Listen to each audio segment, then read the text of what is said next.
एक समय की बात है। एक छोटे से गांव में कोजी नाम का एक लड़का रहता था।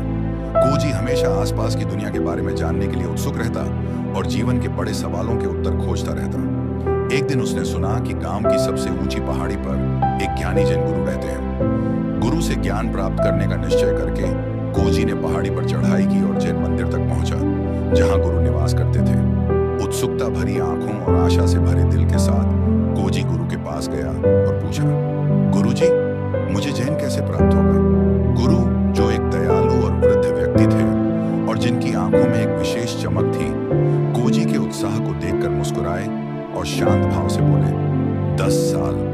कोजी की दृढ़ता और बढ़ गई। उसने फिर पूछा, लेकिन अगर मैं और भी कड़ी मेहनत करूं, गुरुजी, तो मुझे जैन कितने समय में प्राप्त हो सकता है? गुरुजी ने कुछ पल के लिए रुककर कहा, 20 साल।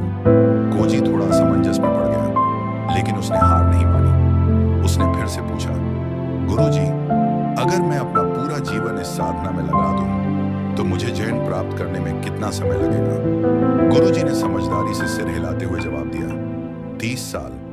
कोजी का मन थोड़ा उदास हो गया और उसने अपनी उलझन व्यक्त की। गुरुजी, मैं समझ नहीं पा रहा हूं। जितनी अधिक मेहनत का वादा करता हूं, उतना ही अधिक समय लगता हुआ दिखता है। ऐसा क्यों है?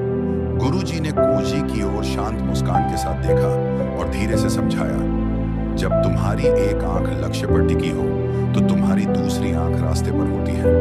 कोजी ने गुरुजी के शब्दों पर विचार किया और उसमें छिपी गहरी समझ को महसूस किया।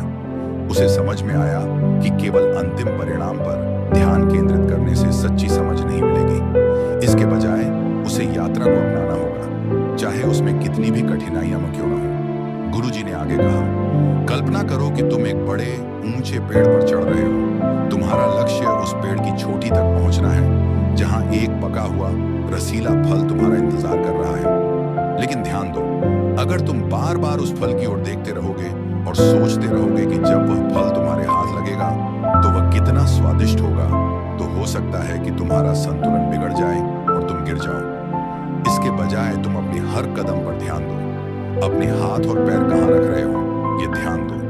अपनी उंगलियों के नीचे उस खुरदुरी छाल को महसूस करो और आसपास की ताजा हवा को गहराई से सांस में भरो। चढ़ाई के इस सफर का आनंद लो, ये जानते हुए कि हर कदम के साथ तुम अपने लक्ष्य के और करीब पहुंच रहे हो। जीवन भी उसी पेड़ पर चढ़ने जैसा है। अगर तुम बहुत अधिक उस इनाम पर ध्यान केंद्रित करते हो, तो तुम यात्रा के महत्व को भूल सकते हो। इसलिए चाहे तुम कुछ नया सीख रहे हो, कोई कौशल का अभ्यास कर रहे हो या किसी लक्ष्य की ओर बढ़ रहे हो, इस सफर में जो प्रयास कर रहे हो, उस पर ध्यान दो। इस प्रक्रिया का आनंद लो, उससे सीखो और हर एक कदम का जश्न मनाओ, क्योंकि कभी कभी असली इनाम उस प्रयास में ही छिपा होता है। कोजी मुस्कुराया, ये समझते हुए कि जैन का मार्ग केवल गंतव्य तक पहुंचने के बारे में नहीं है, बल्कि उस यात्रा को सराहने और अपनाने के बारे में है, जो वहां तक ले जाती है।